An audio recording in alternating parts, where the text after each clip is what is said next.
Cinema ఇండస్ట్రీలో ఎదిగినప్పుడు మనమంటూ ఒక role model గా ఉండాలి. సినిమా ఇండస్ట్రీలోని ఉండాలి అంటే అర్ధనగ్న ప్రదర్శన చేయక్కర్లేదు.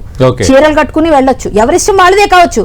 ఆ చీరలు అందంగా చూపించవచ్చు, ఇక్కడ వరకు బ్లౌజులు వేయచ్చు, స్లీవ్లెస్ వేసుకోవచ్చు. ఇట్లాంటి వేసుకున్న వాటిలో కూడా పల్చటివి ఫుల్ గా వేసుకున్న వాళ్ళు ఎంతమంది లేరు, కానీ ట్రాన్స్పరెన్సీ ఉంటుంది.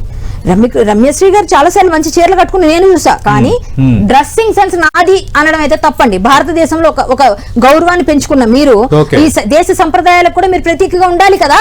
ప్లస్ ఇండస్ట్రీ వాళ్ళు ఇండస్ట్రీని బట్టి ఫాలో అవుతున్న ప్రతి జనాలకి మీరు కూడా ఒక రోల్ మోడల్ గా ఉండాలి కదా. ఇప్పుడు మొన్న ఆవిడ వేసుకెళ్ళిన డ్రెస్ ఉల్లిపొర లాంటి డ్రెస్ వేసుకెళ్లారు.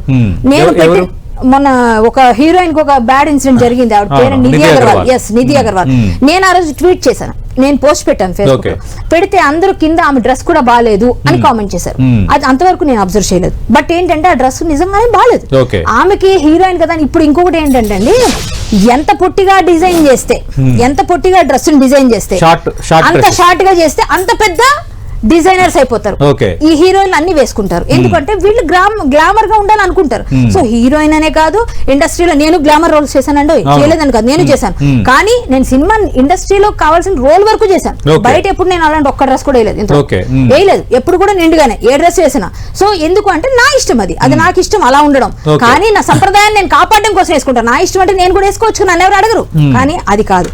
మనము ఇండస్ట్రీలో ఆయన చెప్పిన విధానం పద్ధతి కొంచెం మార్పు ఉందేమో తప్ప ఆయన లేవనెత్తిన పాయింట్ కరెక్ట్ పాయింట్. ఎందుకంటే ఇప్పుడు మనం పిల్లలు ఎలా చెడిపోతున్నారు తెలుసా, స్కూల్ లెవెల్లో చెడిపోతున్నారు, గంజాయికి బానిసలు అవుతున్నారు, మత్తుకు బానిస అవుతున్నారు, సిగరెట్లు కాలుస్తున్నారు. మీరు ఇలా ఇప్పుడు సాయంత్రం బయటకు వెళ్ళి చూడండి, అక్కడ అమ్మాయిలే విపరీతంగా సిగరెట్లు కాలుస్తున్న వాళ్ళు నేను చూపిస్తా.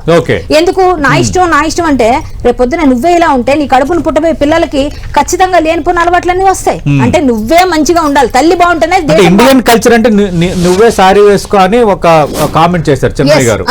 చిన్మయ్య గారు సారీ వేసుకో అంటే ఒక మాట. ఇప్పుడు స్త్రీకి ఏమేమి కావాలి, కట్టు బొట్టు మట్టెలు తాళి, ఇవన్నీ మన భారతీయ సంస్కృతి సంప్రదాయం. అంటే నువ్వు దాన్ని అవహేళన చేస్తున్నట్టుగా నువ్వు వేసుకో కదా అని అందరినీ అతన్ని ఆడవేషం వేసుకోమని చెప్తున్నావు. అంటే అతను నువ్వు ఇండైరెక్ట్ గా ఏదో ఆయన్ని ఎద్దేవా చేస్తున్నావు. మరి మీ ఆయన చేసిన గర్ల్ ఫ్రెండ్ సినిమాలో అంత భయంకరంగా లేడీస్ హాస్టల్ గురించి ఉన్నప్పుడు ఒక్క మాట ఎందుకు ట్వీట్ చేయలేదు? అంటే సమాజాన్ని చెడగొట్టడానికి సినిమాలు చేస్తారా మీరు? సమాజాన్ని బాగుపెట్టడానికి కాదా? సినిమా ఇండస్ట్రీ అంటే రోల్ మోడల్ గా ఉండాలండి. అలాగని చెప్పి పిచ్చి పిచ్చి డ్రెస్సులు వేసుకుని పబ్లిక్ లోకి వెళ్ళకూడదు. మీ ఇంట్లో మీ ఆయన కోసం మీరు అంతా ఫ్యామిలీ టూర్ వెళ్ళారు, బికినీ వేసుకున్నారు, మేము అడగం. ఎందుకంటే అది నీ ఇష్టం, మీ ఆయనకి నీకు చూపించుకో ఏదన్నా, మాకు అనవసరం. అంటే శివాజీ కామెంట్స్ కి కరెక్ట్ కళ్యాణ్ గారు ఫుల్ సపోర్ట్. సపోర్ట్ చేస్తా, కానీ 2-3 వర్డ్స్ మంచిగా లేవు, వాటికి మాత్రం ఆయన సారీ చెప్పాలి. రమ్యశ్రీ గారు ఫుల్ సపోర్ట్.